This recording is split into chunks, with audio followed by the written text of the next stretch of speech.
नहमदु व नसल्ली अला रसूलिहिल करीम अम्मा बाद आउज़ु बिल्लाहि मिनश शैतानिर रजीम बिस्मिल्लाहिर रहमानिर रहीम। मैं रुबीना अकमल एक अदना जी खातमा कनीस दीन इस्लाम ਤੁਹਾਡੇ ਨਾਲ ਮੁਖਾਤਬ ਹਾਂ ਔਰ ਹੁਣ ਤੁਸੀਂ ਸੂਰਤ ਬਨੀ ਇਸਰਾਈਲ ਦੀਆਂ ਆਇਤ ਨੰਬਰ 96 ਤੋਂ ਆਇਤ ਕੁਰਾਨ ਪਾਕ और उदा तर्जमा और उदी मजीद तफसील सुनन दी सादत हासिल करोगे। कुल कफा बिल्लाहि शहीदम बैनी व बैनकुम व इन्नहु काना बिइबादिही खबीरम बसीरा व मन यहदिल्लाहु फहुवल मुहतदी व मन युज़लिल फलन तजिदा लहुम औलिया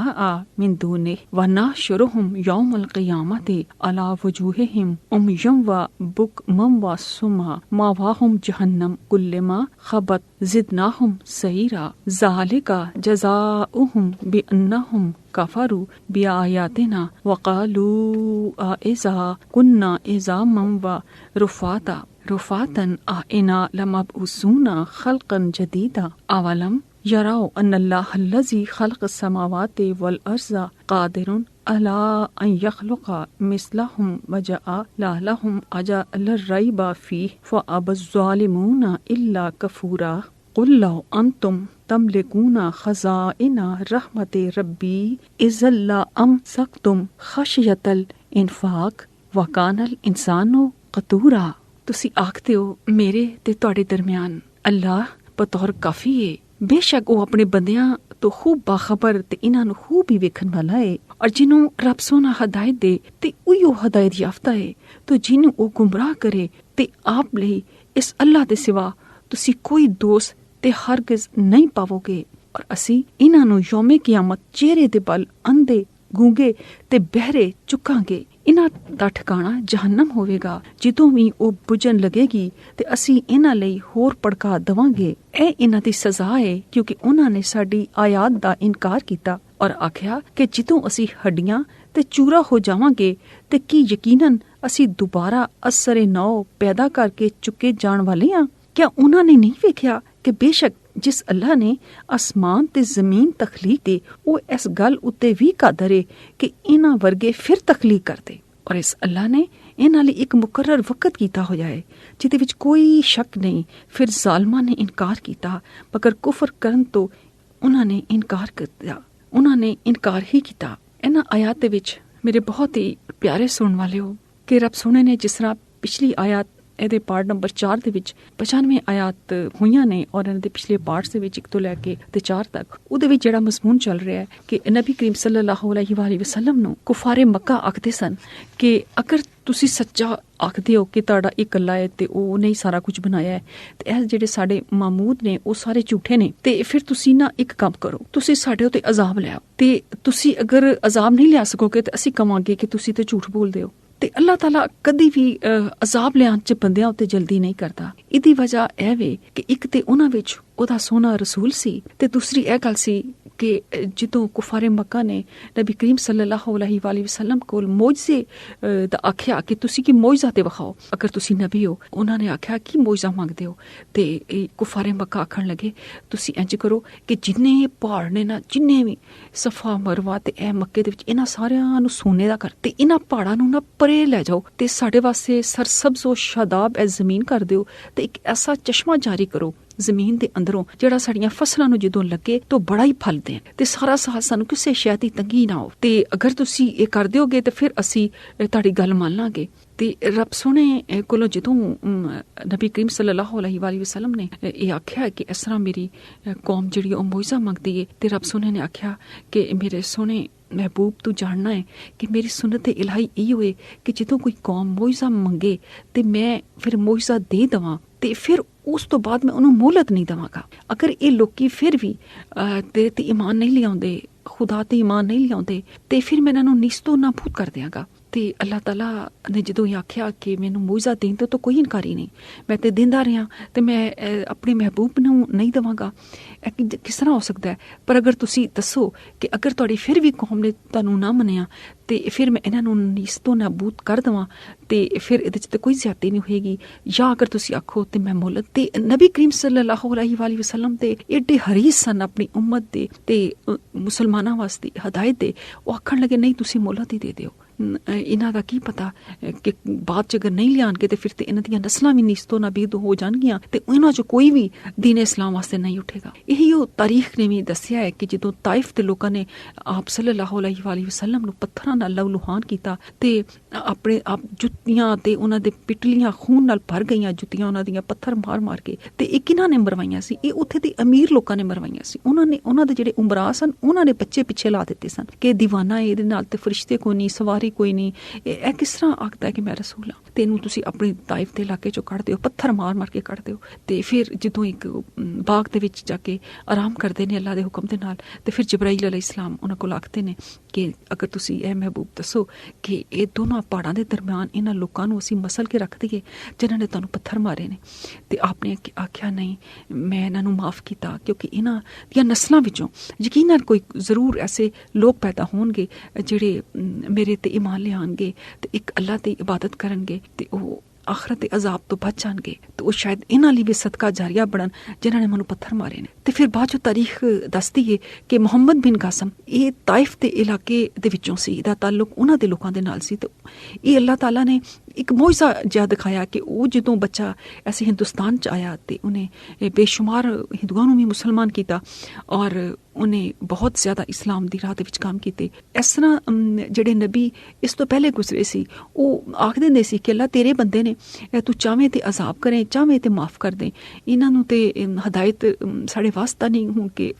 ਅਸੀਂ ਹਦਾਇਤ ਦਈਏ, ਕਿਉਂਕਿ ਅਸੀਂ ਇਹਨਾਂ ਨੂੰ ਮੌਜਜ਼ੇ ਵੀ ਵਿਖਾਏ ਨੇ, ਫਿਰ ਵੀ ਇਹਨਾਂ ਨੇ ਯਕੀਨ ਨਹੀਂ ਕੀਤਾ। ਤੇ ਫਿਰ ਅੱਲਾਹ ਤਾਲਾ ਉਹਨਾਂ ਨੂੰ ਨਿਸਤੋ ਨਾਬੂਦ ਕਰ ਦਿੰਦਾ ਸੀ, ਜਿਸ ਤਰ੍ਹਾਂ ਕੌਮੇ ਆਦ ਏ, ਕੌਮੇ ਸਮੂਦ ਏ,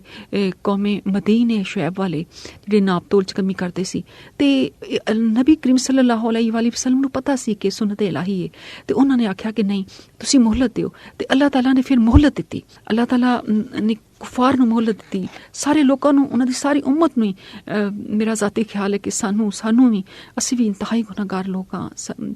ਸਾਨੂੰ ਵੀ ਮੋਹਲਤ ਦੀਏ ਕਿ ਤੁਸੀਂ ਤੌਬਾ ਕਰ ਲਓ ਆਪਣੇ ਗੁਨਾਹਾਂ ਤੋਂ ਤੇ ਅੱਲਾਹ ਤਾਲਾ ਦੀ ਰਾਹ ਦੇ ਵਿੱਚ ਜ਼ਿਆਦਾ ਤੋਂ ਜ਼ਿਆਦਾ ਕੰਮ ਕਰੋ ਤੇ ਦੂਜਿਆਂ ਨੂੰ ਵੀ ਨਬੀ ਕਰੀਮ ਸੱਲੱਲਾਹੁ ਅਲੈਹਿ ਵਸੱਲਮ ਦਾ ਪੈਗਾਮ ਪਹੁੰਚਾਓ। ਹੋ ਸਕਦਾ ਹੈ ਕਿ ਜਿਹੜੇ ਸੁਣਨ ਵਾਲੇ ਨੇ ਉਸ ਪੈਗਾਮ ਨੂੰ ਉਹ ਸਾਡੇ ਤੋਂ ਜ਼ਿਆਦਾ ਬਿਹਤਰ ਅਮਲ ਕਰਨ ਵਾਲੇ ਹੋਣ, ਅਸੀਂ ਉਹ ਉਸ ਤਰ੍ਹਾਂ ਨਾ ਉਹਨੂੰ ਸਮਝ ਸਕੀਏ, ਅਮਲ ਨਾ ਕਰ ਸਕੀਏ, ਜਾਂ ਸਾਨੂੰ ਇੰਨੀ ਜ਼ਿੰਦਗੀ ਮੋਹਲਤ ਨਾ ਦੇ। ਤੇ ਉਹਨਾਂ ਜਿਨ੍ਹਾਂ ਨੇ ਸੁਣਿਆ ਹੋਏਗਾ ਸਾਡਾ ਪੈਗਾਮ ਤੇ ਉਹ ਸ਼ਾਇਦ ਅਮਲ ਵੀ ਕਰ ਲੈਣ, ਤੇ ਉਹ ਇਹਦੀ ਵਜ੍ਹਾ ਦੇ ਨਾਲ ਅੱਲਾਹ ਤਾਲਾ ਕੋਲ ਫਿਰ ਰੱਬ ਸੋਹਣੇ ਕੋਲੋਂ ਮਹਿਬੂਬ ਸੱਲੱਲਾਹੁ ਅਲੈਹਿ ਵਸੱਲਮ ਨੇ ਮੋਹਲਤ ਮੰਗੀ ਤੇ ਰੱਬ ਸੋਹਣੇ ਨੇ ਉਹਨਾਂ ਨੂੰ ਮੋਹਲਤ ਦਿੱਤੀ। ਤੇ ਫਿਰ ਉਹ ਆਖੀ ਕਿ ਇਸ ਤੋਂ ਬਾਅਦ ਤੇ ਫਿਰ ਇਹਨਾਂ ਦਾ ਜਿਹੜਾ ਠਿਕਾਣਾ ਹੈ ਉਹ ਜਹੰਨਮ ਹੀ ਹੋਏਗਾ ਅਗਰ ਫਿਰ ਵੀ ਇਹ ਲੋਕ ਨਹੀਂ ਮੰਨ ਲਿਆਉਂਦੇ। ਤੇ ਉਹੀ ਇਹਨਾਂ ਆਇਤ ਦੇ ਵਿੱਚ ਅੱਲਾਹ ਤਾਲਾ ਨੇ ਬਿਆਨ ਕੀਤਾ ਹੈ ਕਿ ਇਹ ਕਿਉਂ ਨਹੀਂ ਇਸ ਗੱਲ ਤੇ ਗੌਰ ਕਰਦੇ ਕਿ ਜਿਹਨੇ ਅਸਮਾਨ ਤੇ ਜ਼ਮੀਨ ਤਖਲੀਕ ਕੀਤੇ ਨੇ ਤੇ ਤੁਹਾਨੂੰ ਉਸ ਵਕਤ ਪੈਦਾ ਕੀਤਾ ਜਦੋਂ ਤੁਹਾਡਾ ਕੋਈ ਨਕਸ਼ਾ ਹੀ ਨਹੀਂ ਸੀ, ਤੁਹਾਡਾ ਕੋਈ ਵਜੂਦ ਹੀ ਨਹੀਂ ਸੀ, ਕੋਈ ਖਿਆਲ ਹੀ ਨਹੀਂ ਸੀ, ਤੇ ਹੁਣ ਤੇ ਤੁਹਾਨੂੰ ਪੈਦਾ ਕਰ ਦਿੱਤਾ ਤੇ ਹੁਣ ਤੁਹਾਨੂੰ ਬਲਕਿ ਜ਼ਿਆਦਾ ਆਸਾਨ ਹੈ ਕਿ ਮੈਂ ਦੁਬਾਰਾ ਤੁਹਾਨੂੰ ਪੈਦਾ ਕਰ ਦਿਆਂ। ਤੇ ਇਹਦੇ ਵਿੱਚ ਵੀ ਤੁਸੀਂ ਲੋਕ ਸ਼ੱਕ ਕਰਦੇ ਹੋ। ਕੁਲ ਲਓ ਅੰਤੁਮ तमलिकूना खज़ाइना रहमत रब्बी इज़न लअमसकतुम खश्यतल इन्फाक वकानल इंसानु क़तूरा वलक़द आतैना मूसा तिस्सा आयातिन बय्यिनातिन फ़सल बनी इस्राईला इज़ जाअहुम वक़ाल लहू फ़िरऔनु इन्नी लज़ुन्नुका या मूसा मसहूरा قال لقد علمت ما أنزل هؤلاء إلا رب السماوات والأرض بصائر وإني لأظنك يا فرعون مسبورا فأراد أن يستفزنه من الأرض فأغرقناه ومعه جميعا وقلنا من بعده لبني إسرائيل اسكنوا الأرض فإذا جاء وعد الآخرة جئنا بكم لفيفا وبالحق أنزلناه وبالحق نزل وما أرسلناك إلا مبشرا ونذيرا। ਆਖਦੇ ਹੋ ਅਗਰ ਤੁਸੀਂ ਮੇਰੇ ਰੱਬ ਦੇ ਰਹਿਮਤ ਦੇ ਖਜ਼ਾਨਿਆਂ ਦੇ ਮਾਲਿਕ ਹੁੰਦੇ ਤੇ ਇਸ ਵਕਤ ਤੁਸੀਂ ਇਹਨਾਂ ਨੂੰ ਖਰਚ ਹੋ ਜਾਣ ਦੇ ਡਰ ਤੋਂ ਜ਼ਰੂਰ ਰੋਕ ਲੈਂਦੇ। ਤੇ ਇਨਸਾਨ ਤੇ ਬੜਾ ਹੀ ਬਖੀਲ ਹੈ। ਤੇ ਅਸੀਂ ਮੂਸਾ ਨੂੰ 9 ਖੁੱਲੀਆਂ ਨਿਸ਼ਾਨੀਆਂ ਦਿੱਤੀਆਂ, ਯਾਨੀ 9 ਨਿਸ਼ਾਨੀਆਂ, 9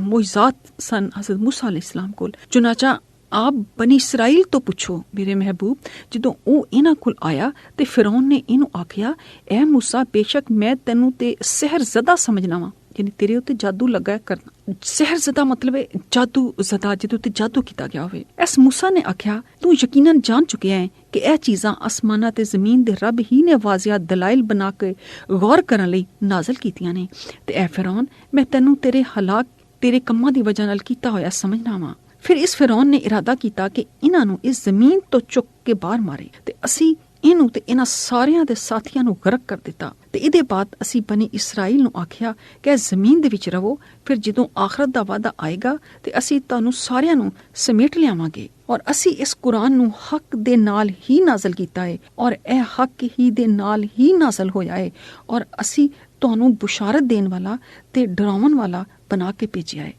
इन्हां आयत कुरानी दे विच अल्लाह ताला ने हज़रत मूसा अलैहिस्सलाम दियां निशानियां 9 निशानियां दा जिक्र कीता है। 9 निशानियां दे विचों 2 ते बहुत ही वासिया ने और बाकी उन्हां दे नाल मुतलक ने। जिवें एक उन्हां दा हत्थ नूं अपने बाजू दे नाल मिला के बगल दे थल्ले रखना, फिर जदों कड्ढना ते ओह चमकदा होया सूरज बन जांदा सी, ते फिर जदों वापस ओह बाजू दे नाल मिला के लै जांदे सी ते ओह फिर वैसे पहले जैसा हत्थ बन जांदा सी। दूसरा उन्हां नूं अल्लाह ताला ने एक असा अता फरमाया सी जिहदी आखिर ते 2 शाखां सन, ते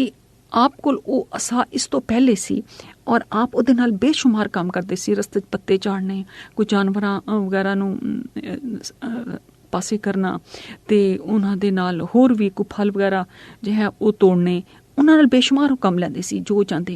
ते अल्लाह ताला ने उस आसान दे विच उन्हां नूं ऐसे मोइज़े अता फरमाए कि उन्हां नूं आख्या कि इहदे नाल तू जो भी चाहें कर सकना है। उन जिस तरह के बाद चों असी बाद दी आयात दे विच ये निशानियां तफसीलन जिक्र कीतियां जावनगियां, क्योंकि इस वक्त इन्हां आयात दा ही तर्जमा ते तफसीर बयान करनी हुंदी है। ते मैं मुख्तसर तुहानूं सिर्फ इसलिए दसनी हाँ कि वह सारा वक्त तुहाडे सामने आ जाए और सारे मोइज़ात मुख्तसर सूरज तुहाडे ज़हन च रहिंदियां होइयां तुसीं आयात नूं समझोगे तो ज़्यादा तुहाडी समझ आवणगियां। ते उस आसा दे नाल आपने दरियाए नील दे विच जदों रस्ते बनाए, अल्लाह ताला ने कहा कि इस आसा नूं मार और जिन्ने रस्ते चाहिए ने जिथे जिथे आसा लगेगा इन्ने खुशकी दे रस्ते बन जाणगे, ते उहदे विच तू अपने कौम नूं लैके लंघ जाईं। इसे तरह जदों 12 चश्मे मंगे, इन्हां ने कहा कि पानी नहीं साढ़े कोल, ते आपने उस पत्थर एक पत्थर सी, अल्लाह ताला ने हुक्म दिता कि इहदे उत्ते अपना असा मार, ते जदों असा मारिया तो उन्हां दी कौम लई 12 चश्मे निकल आए, ते वो हर एक ने फिर अपना अपना खाट पछाण लिया। इसी तरह मानो सलवा दे उन्हां नूं अल्लाह ताला ने मोइज़े दिते, होर भी इस तरह बेशुमार मोइज़े अता फरमाए जिहदे च 9 दा जिक्र है। ते वो जदों इह सारे मोइज़े लैके फिरौन दे दरबार च जांदे ने ते उन्हां नूं आखदे ने कि तुसीं अल्लाह इक अल्लाह दी इबादत करो और कोई इंसान खुदा नहीं हो सकता, क्योंकि फिरौन ने अपने आप नूं खुदा किया सी, सजदा करवांदा सी। ते उन्होंने आख्या तो वह नहीं मनिया, उन्हें आख्या कि मैनूं इंज लगदा जिवें तेरे उत्ते किसी ने जादू कर दित्ता। ते अल्लाह ताला ने फिर उन्हां चीज़ां नूं इत्थे मज़कूर कीता है कि असीं उन्हां ने ये इरादा कीता सी कि तुहानूं ज़मीन चों कढ देण, ते पर असीं उन्हां नूं सब नूं उस समंदर दे विच गरक कर दिता। ते फिर जेड़े बनी इसराइली बच गए ते कुतुबी हलाक हो गए जिहड़ी उहदी कौम दे लोग सन। ते फिर अल्लाह ताला ने उन्हां नूं वादा कीता कि तुसीं ज़मीन च रहो, ते जदों आखरत दा वादा आवेगा ते असीं तुहानूं सारिआं नूं ही समेट के लैके आवांगे। फिर अल्लाह पाक ने 105 सूरत दे विच दोबारा एक चीज़ बयान कीती है जिन्हों बेशुमार दफ़ा बहुत ज़्यादा सूरतां दे विच यह गल कही गई है कि असीं कुरान नूं हक दे नाल नाज़िल कीता। कहंदे ने एक दफ़ा मोहम्मद बिन सम्माक सन, वो बीमार हो गए, ते उन्हां दा कारूरा कहंदे ने पेशाब नूं, और या पेशाब जिहदे च पाई दा है किसी शीशे दे बर्तन दे विच, ओह हकीम साहब देखते ने कि इहदे च कोई बीमारी है कि जिस तरह अज असीं लैबोरेटरी दे विच पेशाब लैके जाने किसी पेशेंट दा मरीज़ दा, तो उत्थे चैक कराने कि पत्थरी है या नहीं है, या इहदे च एल्ब्यूमिन आंदी है या कोई बीमारी है या नहीं है, पीला है लाल है काला है, और उन्होंने हरारत दे के उहदी बीमारियां जिहड़ियां ने डॉक्टर कड्ढदे ने। उस जमाने विच भी ऐसे हकीम सन कि ਜਿਹੜੇ पेशाब नूं लैके दस दिंदे सन ਉਹਦੇ कलर नूं ਉਹਦੇ रंग नूं ਉਹਨੂੰ हरारत दे के कि ਇਹਨੂੰ ਕੀ ਬਿਮਾਰੀ ਹੈ। ਕਹਿੰਦੇ ਨੇ ਮੁਹੰਮਦ ਬਿਨ ਸਮਾਕ ਅੱਲਾਹ ਤਾਲਾ ਦੇ ਵਲੀ ਸਨ, ਉਹਨਾਂ ਨੂੰ ਜਿਸਮ 'ਚ ਦਰਦ ਬਹੁਤ ਜ਼ਿਆਦਾ ਹੁੰਦੀ ਸੀ। ਕਿਸੇ ਨੇ ਆਖਿਆ ਕਿ ਫਲਾਂ ਜਗ੍ਹਾ ਤੇ ਇੱਕ ਅਸਾਈ ਡਾਕਟਰ ਹੈ, ਤਬੀਬ ਹੈ, ਹਕੀਮ ਹੈ, ਤੇ ਉਹ ਸਿਰਫ पेशाब ਨੂੰ ਦਿਖਾ ਦਈਏ ਮਰੀਜ਼ ਦਾ ਤੇ ਉਹਨੂੰ ਹਰਾਰਤ ਦੇ ਕੇ ਤੇ ਦੱਸ ਦਿੰਦਾ ਹੈ ਕਿ ਇਹ ਕੀ ਬਿਮਾਰੀ ਹੈ, ਤੇ ਫਿਰ ਉਹਦਾ ਇਲਾਜ ਬਹੁਤ ਆਲਾ ਕਰਦਾ ਹੈ। ਤੇ ਤੁਸੀਂ ਸਾਨੂੰ ਆਪਣਾ ਕਰੂਰਾ ਦੇ ਦਿਓ, ਅਸੀਂ ਉਹਨਾਂ ਕੋਲ ਲੈ ਜਾਂਦੇ ਹਾਂ ਤੇ ਉੱਥੇ ਜਾ ਕੇ उन्होंने को दवाई लैने। तो उन्होंने क्या चलो ठीक है, उन्होंने उन्होंने कारूरा जड़ा है अपना वो दे दिता, तो वो शीशे के बर्तन च लैके ते जा रहे सी। ਤੇ ਜੇ ਰਸਤੇ ਦੇ ਵਿੱਚ ਉਹਨਾਂ ਨੂੰ ਇੱਕ ਬਜ਼ੁਰਗ ਮਿਲੇ ਜਿਹੜੇ ਬਹੁਤ ਹੀ ਖੂਬਸੂਰਤ ਸਨ ਔਰ ਇੰਤਹਾਈ ਖੁਸ਼ ਸ਼ਕਲ ਸਨ ਔਰ ਇੰਤਹਾਈ ਕੀਮਤੀ ਲਿਬਾਸ ਦੇ ਵਿੱਚ ਸਨ। ਤੇ ਉਹਨਾਂ ਸਾਰੀ ਜਮਾਤ ਨੇ ਵੇਖਿਆ ਕਿ ਇੰਨੇ ਖੂਬਸੂਰਤ ਇਨਸਾਨ ਰਸਤੇ ਦੇ ਵਿੱਚ, ਜਦੋਂ ਕੋਈ ਗਰਦੋ ਗੁਬਾਰ ਚਿਹਰੇ ਤੇ ਨਹੀਂ, ਨਾ ਉਸ ਜ਼ਮਾਨੇ ਦੇ ਵਿੱਚ ਤੇ ਸਵਾਰੀਆਂ ਵੀ ਨਹੀਂ ਸੀ ਹੁੰਦੀਆਂ ਔਰ ਕੋਈ ਉਹਦੇ ਲਿਬਾਸ ਦੇ ਉੱਤੇ ਵੀ ਕਿਸੇ ਮਿੱਟੀ ਦੇ ਨਿਸ਼ਾਨ ਨਹੀਂ, ਇਹ ਕੌਣ ਨੇ? ਬੜੇ ਉਹ ਹੈਰਾਨ ਹੋਏ ਤੇ ਉਹਨਾਂ ਨੇ ਇਹਨਾਂ ਜਮਾਤ ਨੂੰ ਵੇਖ ਕੇ ਤੇ ਸਲਾਮ ਕੀਤਾ ਤੇ ਇਹਨਾਂ ਕੋਲ ਪੁੱਛਿਆ ਕਿ ਤੁਸੀਂ ਕਿੱਧਰ ਜਾ ਰਹੇ ਹੋ? ਤੇ ਉਸ ਜਮਾਤ ਨੇ ਆਖਿਆ ਕਿ ਅਸੀਂ ਇੱਕ ਕਾਰੂਰਾ ਲੈ ਕੇ ਫਲਾਂ ਜਿਹੜੀ ਈਸਾਈ ਤਬੀਬ ਹੈ ਉਹਦੇ ਕੋਲ ਜਾ ਰਹੇ ਹਾਂ, ਕਿਉਂਕਿ ਸਾਡੇ ਇੱਕ ਬਜ਼ੁਰਗ ਨੇ ਮੁਹੰਮਦ ਬਿਨ ਸਮਾਕ, ਉਹਨਾਂ ਨੂੰ ਸਖਤ ਦਰਦ ਦੀ ਤਕਲੀਫ ਹੈ। ਤੇ ਉਹਨਾਂ ਆਖਿਆ ਕਿ ਅੱਲਾ ਦੇ ਵਲੀ ਦੀ ਸਿਹਤ ਮੰਗਣ ਤੇ ਉਹਦੀ ਇਲਾਜ ਦੀ ਕੋਸ਼ਿਸ਼ ਕਰਨ ਵਾਸਤੇ ਤੁਸੀਂ ਅੱਲਾ ਦੇ ਦੁਸ਼ਮਣ ਕੋਲ ਜਾ ਰਹੇ ਹੋ? ਤੇ ਉਹ ਬੜੇ ਹੈਰਾਨ ਹੋਏ ਕਿ ਇਹ ਗੱਲ ਇਹਨਾਂ ਨੇ ਕੀ ਕੀਤੀ। ਤੇ ਉਹਨਾਂ ਨੇ ਆਖਿਆ ਕਿ ਇਹ ਜਿਹੜਾ ਤੁਹਾਡੇ ਹੱਥ 'ਚ ਕਰੂਰਾ ਹੈ, ਜਿਹੜੀ ਪਿਸ਼ਾਬ ਫੜਿਆ ਤੁਸੀਂ, ਇਹਨੂੰ ਸੁੱਟ ਦਿਓ ਤੇ ਵਾਪਸ ਜਾਓ ਔਰ ਉਹਨਾਂ ਨੂੰ ਆਖੋ ਕਿ ਜਿੱਥੇ ਵੀ ਦਰਦ ਏ ਉੱਥੇ ਉਹ ਆਪਣਾ ਹੱਥ ਰੱਖਣ ਤੇ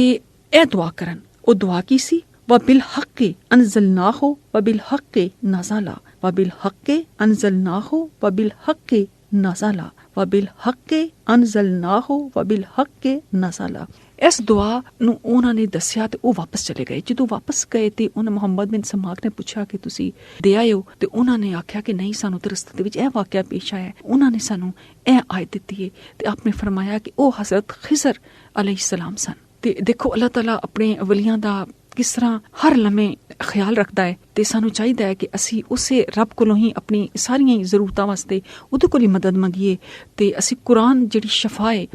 ਕੁਰਾਨ ਦਾ ਹਰ ਲਫ਼ਜ਼ ਸ਼ਫਾ ਹੈ, ਅੱਲਾਹ ਤਾਲਾ ਕੋਲੋਂ ਕੁਰਾਨ ਜਿਹੜੇ ਅੱਲਾਹ ਤਾਲਾ ਦੇ ਨਾਮ ਮਜ਼ਕੂਰ ਨੇ,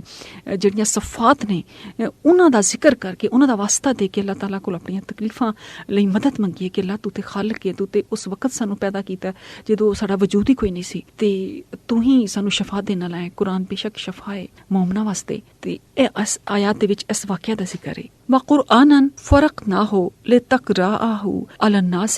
عَلَى مُكْثٍ وَنَزَّلْنَاهُ تَنزِيلًا قُلْ آمِنُوا بِهِ أَوْ لَا تُؤْمِنُوا إِنَّ الَّذِينَ أُوتُوا الْعِلْمَ مِنْ قَبْلِهِ إِذَا يُتْلَى عَلَيْهِمْ يَخِرُّونَ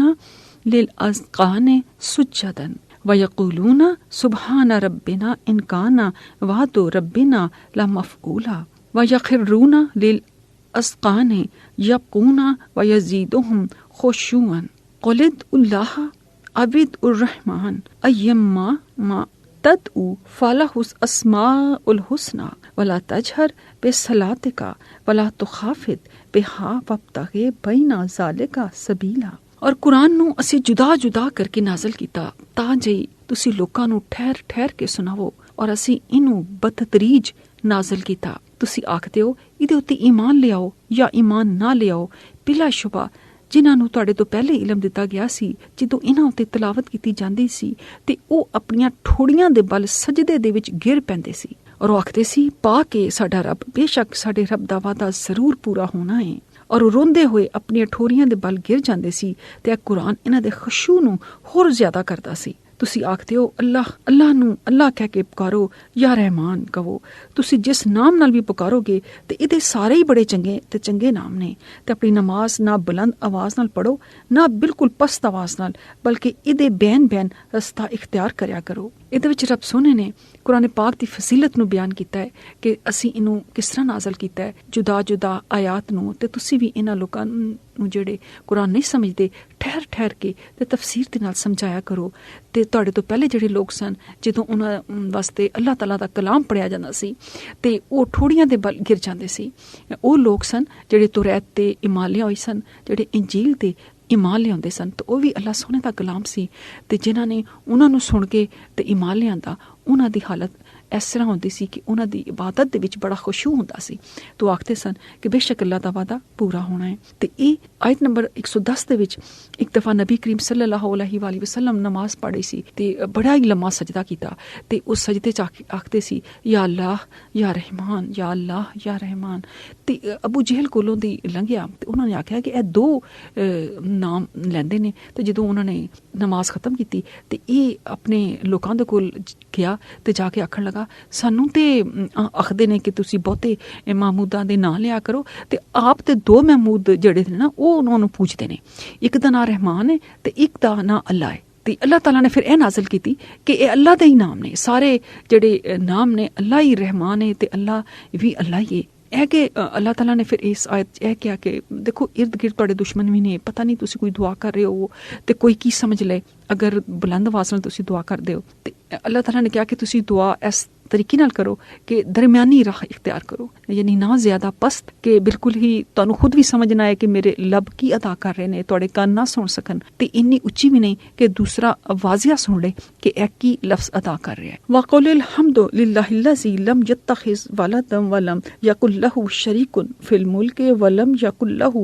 वलियुम मिनज़ ज़ुल्ल व कब्बिरहु तकबीरा। ਤੁਸੀਂ ਆਖਦੇ ਹੋ ਸਾਰੀ ਹਮਦ ਅੱਲਾ ਵਾਸਤੇ ਵੇ ਜਿਹਨੇ ਆਪਣੇ ਲਈ ਕੋਈ ਔਲਾਦ ਨਹੀਂ ਬਣਾਈ ਔਰ ਨਾ ਬਾਦਸ਼ਾਹੀ ਦੇ ਵਿੱਚ ਇਹਦੇ ਲਈ ਕੋਈ ਸ਼ਰੀਕ ਹੈ ਔਰ ਨਾ ਇਹਨੂੰ ਨਾ ਤਵਾਈ ਕਮਜ਼ੋਰੀ ਦੀ ਵਜ੍ਹਾ ਨਾਲ ਕੋਈ ਹਮਾਇਤੀ ਦਰਕਾਰ ਹੈ, ਔਰ ਆਪ ਇਸ ਅੱਲਾ ਦੀ ਬੜਾਈ ਬਿਆਨ ਕਰੋ, ਕਮਾਲ ਦਰਜੇ ਦੀ ਬੜਾਈ। ਸੂਰਾ ਬਨੀ ਇਸਰਾਇਲ पारा नंबर 15 मुकम्मल हुई है और ਇਹਦੀਆਂ 111 ਆਇਤ ਮੈਂ ਤੁਹਾਡੇ ਸਾਹਮਣੇ ਤਿਲਾਵਤ ਕਰਨ ਦੀ ਸਾਦਤ ਹਾਸਲ ਕੀਤੀ ਹੈ ਔਰ ਤੁਸੀਂ ਦਾ ਤਰਜਮਾ ਔਰ ਤਫਸੀਰ ਸੁਣਨ ਦੀ ਵੀ ਸਾਦਤ ਹਾਸਲ ਕੀਤੀ ਹੈ। ਇਹਦੇ ਵਿੱਚ ਅੱਲਾਹ ਤਾਲਾ ਨੇ ਮੁਖਤਲਿਫ ਅਦਵਾਰ ਦਾ ਜ਼ਿਕਰ ਕੀਤਾ ਹੈ ਔਰ ਨਬੀ ਕਰੀਮ ਸੱਲੱਲਾਹੁ ਅਲੈਹਿ ਵਸੱਲਮ ਨੂੰ ਔਰ ਕੁਫਾਰ ਨੂੰ ਅਲੱਗ-ਅਲੱਗ ਆਇਤ ਦੇ ਵਿੱਚ ਇਹ ਦੱਸਿਆ ਹੈ ਉਹਨਾਂ ਦੇ ਬਾਰੇ ਦੇ ਵਿੱਚ ਕਿ ਤੁਸੀਂ ਇਹਨਾਂ ਨੂੰ ਜਿਹੜੇ ਲੋਕ ਨਹੀਂ ਤੁਹਾਡੇ ਤੇ ਈਮਾਨ ਲਿਆਂਦੇ ਉਹ ਨਹੀਂ ਈਮਾਨ ਲਿਆਂਦੇ, ਜਿਸ ਤਰ੍ਹਾਂ ਕਿ ਮੈਂ ਤੁਹਾਨੂੰ ਬਹੁਤ ਸ਼ੁਰੂ ਪਹਿਲੇ ਪਾਰਟ ਦੇ ਵਿੱਚ ਦੱਸਿਆ ਸੀ ਔਰ ਦਰਮਿਆਨੀ ਪਾਰਟਸ ਦੇ ਵਿੱਚ ਵੀ ਦੱਸਿਆ ਸੀ ਕਿ ਕਿਸ ਤਰ੍ਹਾਂ ਉਹਨਾਂ ਦੇ ਮੁਖਤਲਿਫ ਕਬੀਲੇ ਸਨ ਯਹੂਦੀਆਂ ਦੇ ਔਰ ਕੁਫਾਰੇ ਮੱਕਾ ਦੇ, ਉਹ ਦੋਨੋਂ ਮਿਲ ਕੇ ਨਬੀ ਕਰੀਮ ਸੱਲੱਲਾਹੁ ਅਲੈਹਿ ਵਸੱਲਮ ਨੂੰ ਬੁਲਾਉਂਦੇ ਸੀ ਤੇ ਮੱਕੇ ਦੇ ਵਿੱਚ ਮੀਟਿੰਗ ਕਰਦੇ ਸੀ ਤੇ ਆਖਦੇ ਸੀ ਕਿ ਤੂੰ ਜੋ ਕੁਝ ਤੂੰ ਸਾਡੇ ਲਈ ਕੀਤਾ ਉਹ ਬਹੁਤ ਜ਼ਿਆਦਾ ਹੈ, ਕਿ ਤੁਸੀਂ ਸਾਨੂੰ ਸਾਡੇ ਬੁੱਤਾਂ ਨੂੰ ਬੁਰਾ ਆਖਿਆ, ਤੂੰ ਸਾਡੇ ਦੀਨ ਤੇ ਐਬ ਲਾਏ, ਤੁਸੀਂ ਸਾਡੇ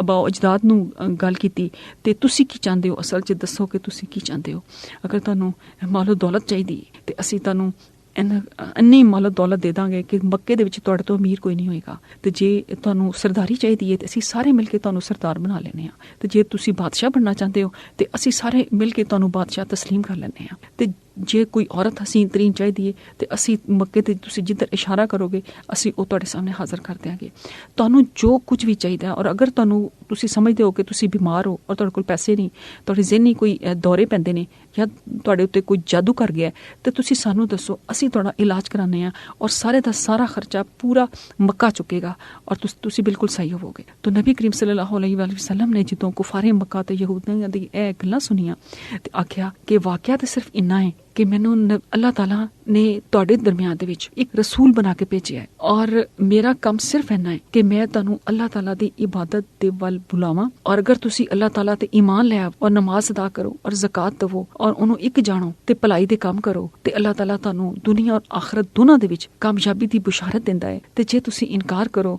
ਤੇ ਤੁਹਾਡਾ ਫਿਰ ਠਿਕਾਣਾ ਜਿਹੜਾ ਹੈ ਜਹੰਨਮ ਹੈ ਤੇ ਮੈਂ ਉਹਦੇ ਕੋਲ ਤੁਹਾਨੂੰ ਡਰਾਉਣਾ ਵਾ। ਇਹਦੇ ਇਲਾਵਾ ਨਾ ਮੈਂ ਕੁਝ ਹੈ ਵਾਂ ਤੇ ਨਾ ਮੈਂ ਤੁਹਾਡੇ ਕੋਲੋਂ ਕੁਝ ਚਾਹੁੰਦਾ ਵਾਂ। ਉਹ ਇਹ ਗੱਲਾਂ ਸੁਣ ਕੇ ਨਾ ਬੜੇ ਮਾਯੂਸ ਹੋ ਗਏ। ਇਸੇ ਤਰ੍ਹਾਂ ਇੱਕ ਹੋਰ ਕਬੀਲਾ ਆਇਆ, ਉਹਨੇ ਆਖਿਆ ਕਿ ਅਸੀਂ ਤੁਹਾਡੀਆਂ ਸਾਰੀਆਂ ਗੱਲਾਂ ਮੰਨ ਲਾਂਗੇ ਪਰ ਤੁਸੀਂ ਸਾਡੀਆਂ ਸਿਰਫ 3 ਗੱਲਾਂ ਮੰਨ ਲਓ। ਆਪਨੇ ਫਰਮਾਇਆ ਕਿਹੜੀਆਂ ਗੱਲਾਂ? ਉਹਨਾਂ ਨੇ ਆਖਿਆ ਉਸ ਵਫਦ ਨੇ ਕਿ ਅਸੀਂ ਨਮਾਜ਼ ਪੜਾਂਗੇ ਪਰ ਰਕੂ ਤੇ ਸਜਦਾ ਨਹੀਂ ਕਰਾਂਗੇ, ਤੇ ਅਸੀਂ ਆਪਣੇ ਜਿਹੜਾ ਸਾਡਾ ਬੁੱਤ ਤੇ ਲਾਤ ਉਹਨੂੰ ਅਸੀਂ ਹੱਥਾਂ ਨਾਲ ਹੀ ਤੋੜਾਂਗੇ, ਅਸੀਂ ਕਿਸੇ ਕੋਲ ਤੋੜਵਾਵਾਂਗੇ। ਤੇ ਨੰਬਰ 3 ਇਹ ਕਿ ਇਸ ਸਾਲ ਤੁਸੀਂ ਜਿਹੜੇ ਨਜ਼ਰਾਨੇ ਤੇ ਚੜਾਵੇ ਲਾਤ ਨੂੰ ਲੋਕੀ ਪਾਣਗੇ ਸਾਨੂੰ ਉਹਦੇ ਕੋਲ ਫਾਇਦਾ ਚੁੱਕਣ ਦਿਓ, ਲੇਕਿਨ ਅਸੀਂ ਉਹਦੀ ਪੂਜਾ ਨਹੀਂ ਕਰਾਂਗੇ, ਉਹਨੂੰ ਸਜਦਾ ਨਹੀਂ ਕਰਾਂਗੇ। ਤੇ ਸਜਦਾ ਅਸੀਂ ਤੁਹਾਡੇ ਰੱਬ ਨੂੰ ਵੀ ਨਹੀਂ ਕਰਾਂਗੇ, ਅਸੀਂ ਰਕੂ ਤੇ ਸਜਦਾ ਨਹੀਂ ਕਰਾਂਗੇ, ਸਿਰਫ ਨਮਾਜ਼ ਖੜੇ ਹੋ ਕੇ ਪੜਾਂਗੇ। ਤੇ ਤੁਸੀਂ ਇਹ 3 ਗੱਲਾਂ ਜਿਹੜੀ ਮੰਨ ਲਓ ਤੇ ਅਸੀਂ ਫਿਰ ਆਪਣੇ ਕੌਮ ਦੇ ਵਿੱਚ ਆਖੀਏ ਕਿ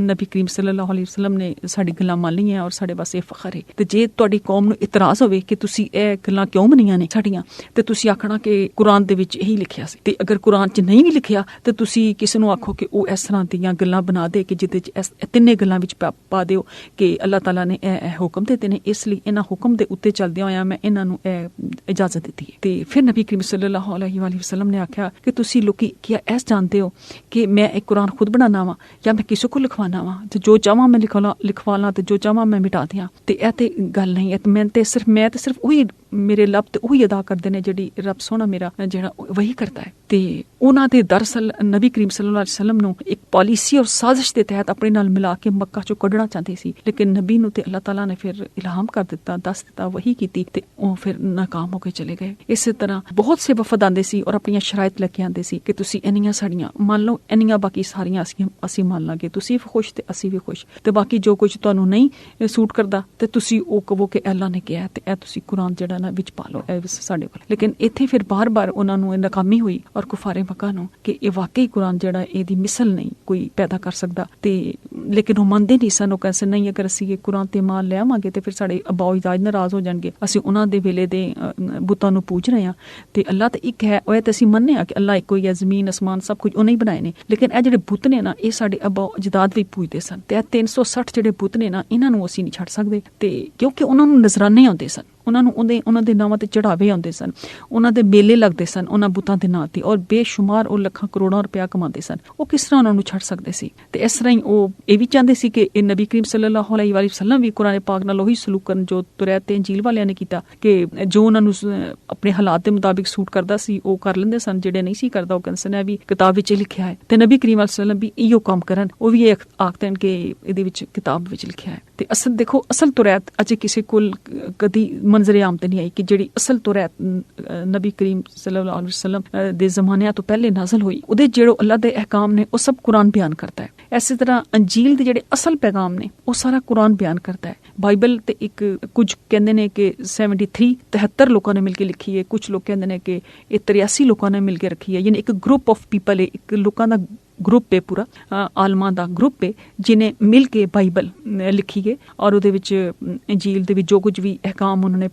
ਲਿਖੇ ਨੇ, ਔਰ ਉਹਨਾਂ ਦੀ ਹਰ ਤਰਜਮੇ ਦੇ ਵਿੱਚ ਉਹਨਾਂ ਨੇ ਮੁਖਤਲਿਫ ਜ਼ਬਾਨਾਂ ਦੇ ਤਰਜਮੇ ਕੀਤੇ ਨੇ। ਤੇ ਲਿਹਾਜ਼ਾ ਉਹ ਜਿਹੜਾ ਕਲਾਮੇ ਇਲਾਹੀ ਹੁੰਦਾ ਹੈ, ਉਹ ਕਲਾਮੇ ਇਲਾਹੀ ਹੁੰਦਾ ਹੈ। ਉਹਦੇ ਇਨਸਾਨ ਕਿਸੇ ਬਸ਼ਰ ਕਿਸੇ ਜਿੰਦ ਦੀ ਇਹ ਔਕਾਤ ਨਹੀਂ ਕਿ ਉਹਦੇ ਵਰਗਾ ਕਲਾਮ ਬਣਾਏ। ਇਹੋ ਵਜ੍ਹਾ ਹੈ ਕਿ ਨਬੀ ਕਰੀਮ ਸੱਲੱਲਾਹੁ ਅਲੈਹਿ ਵਸੱਲਮ ਨੇ ਇਹਦੇ ਵਿੱਚ ਬਾਰਹਾ ਇਸ ਕੁਰਾਨ ਪਾਕ ਨੂੰ ਸਾਹਮਣੇ ਰੱਖ ਕੇ ਆਖਿਆ ਕਿ ਇਹਦੀ ਮਿਸਲ ਕੋਈ ਇੱਕ ਸੂਰਤ ਵੀ ਤੁਸੀਂ ਅਗਰ ਲੈ ਤੇ ਮੈਂ ਸਮਝ ਲਾਂਗਾ ਕਿ ਵਾਕਈ ਇਹ ਕੁਰਾਨ ਜਿਹੜਾ ਇਹ ਤੁਸੀਂ ਜੋ ਕਹਿੰਦੇ ਹੋ ਕਿ ਝੂਠਾ ਹੈ ਜਾਂ ਕਹਾਣੀਆਂ ਨੇ ਜਾਂ ਇੰਜੀ ਇਹ ਕਿਸ ਤਰ੍ਹਾਂ ਹੋ ਸਕਦਾ? ਇਹ ਕਲਾਮੀ ਇਲਾਹੀ ਹੈ ਔਰ ਇਹਦਾ ਕੋਈ ਲਫ਼ਜ਼ ਮੈਂ ਨਹੀਂ ਬਣਾਇਆ ਆਪਣੇ ਕੋਲੋਂ ਤੇ ਨਾ ਹੀ ਕੋਈ ਦੂਜਾ ਇਨਸਾਨ ਬਣਾ ਸਕਦਾ। ਇਹ ਨਹੀਂ ਕਿ ਮੈਂ ਨਹੀਂ ਬਣਾਇਆ ਤੇ ਕੋਈ ਵੀ ਨਹੀਂ ਬਣਾ ਸਕਦਾ, ਬਲਕਿ ਮੈਂ ਤੇ ਇੰਨਾ ਅਰਬੀ ਨਹੀਂ ਪੜਿਆ, ਇੰਨਾ ਆਲਮ ਇਨਸਾਨ ਨਹੀਂ। ਤੁਹਾਡੇ ਚ ਤਾਂ ਫਸੀਹੋ ਬਲੀਗ ਅਰਬੀ ਦੇ ਆਲਮ ਨੇ ਔਰ ਤੁਸੀਂ ਅਰਬੀ ਜ਼ੁਬਾਨ ਹੈ ਤੁਹਾਡੀ, ਔਰ ਤੁਹਾਡੇ ਯਹੂਦੀਆਂ ਚ ਬਹੁਤ ਵੱਡੇ ਆਲਮ ਨੇ ਔਰ ਈਸਾਈਆਂ ਚ ਬੜੇ ਵੱਡੇ ਆਲਮ ਨੇ ਔਰ ਕੁਫਾਰੇ ਮੱਕਾ ਦੇ ਵਿੱਚ ਬੜੇ ਵੱਡੇ ਆਲਮ ਨੇ ਜਿਨ੍ਹਾਂ ਨੇ ਬਹੁਤ ਪੜਿਆ ਔਰ ਬੜੀ ਜ਼ਬਰਦਸਤ ਉਹਨਾਂ ਦੀ ਅਰਬੀ ਜ਼ੁਬਾਨ ਹੈ। ਤੁਸੀਂ ਵੀ ਇੱਕ ਲਫ਼ਜ਼ ਨਹੀਂ ਬਣਾ ਸਕਦੇ ਤੇ ਫਿਰ ਤੁਸੀਂ ਇਹ ਕਿਉਂ ਕਹਿੰਦੇ ਹੋ ਕਿ ਮੈਂ ਇਹਨੂੰ ਬਦਲਣਾ ਜਾਂ ਜੋ ਤੁਹਾਡੀਆਂ ਖਾਸ਼ਾਂ ਨੇ ਇਹਦੇ ਵਿੱਚ ਪੂਰੀਆਂ ਕਰਦੇ ਆ ਤੇ ਲੋਕਾਂ ਨੂੰ ਕਹਾਂ ਕਿ ਇਹ ਵੀ ਕੁਰਾਨ ਚ ਲਿਖਿਆ ਹੈ? ਇਹ ਨਹੀਂ ਹੋ ਸਕਦਾ। ਤੇ ਅੱਲਾਹ ਤਾਲਾ ਸਾਨੂੰ ਕੁਰਾਨ ਪਾਕ ਨੂੰ ਸਹੀ ਸਮਝ ਔਰ ਇਹਦੀ ਸਹੀ ਫਹਿਮ ਅਤਾ ਕਰੇ ਤਾਂ ਜੇ ਅਸੀਂ ਆਪਣੇ ਰੱਬ ਸੋਹਣੇ ਨਾਲ ਬਹੁਤਾ ਪਿਆਰ ਕਰ ਸਕੀਏ, ਉਹਨੂੰ ਜਾਣ ਸਕੀਏ। ਕਿਉਂਕਿ ਜਦੋਂ ਕਿਸੇ ਨੂੰ ਇਨਸਾਨ ਜਾਣਦਾ ਹੈ ਨਾ, ਫਿਰ ਉਹਨੂੰ ਵਾਕਈ ਪਿਆਰ ਕਰਦਾ ਹੈ ਉਹ, ਔਰ ਹਕੀਕਤਨ ਪਿਆਰ ਕਰਦਾ ਹੈ, ਸਿਰਫ ਜ਼ੁਬਾਨ ਦੀ ਹੱਦ ਤੱਕ ਨਹੀਂ, ਦਿਲੋਂ ਉਹਨੂੰ ਪਿਆਰ ਹੁੰਦਾ ਹੈ ਕਿ ਇਹ ਵਾਕਈ ਮੈਂ ਸਮਝਣਾ ਵਾ, ਮੈਂ ਜਾਣਨਾ ਵਾ, ਮੈਨੂੰ ਈਮਾਨ ਤੇ ਯਕੀਨ ਹੈ ਕਿ ਇਹ ਜ਼ਾਤ ਇੰਨਾ ਹੀ ਪਿਆਰ ਕਰਦੀ ਹੈ ਆਪਣੇ ਬੰਦਿਆਂ ਨੂੰ। ਵਮਾ ਅਲੈਨਾ ਇਲ ਬਲਾਗ।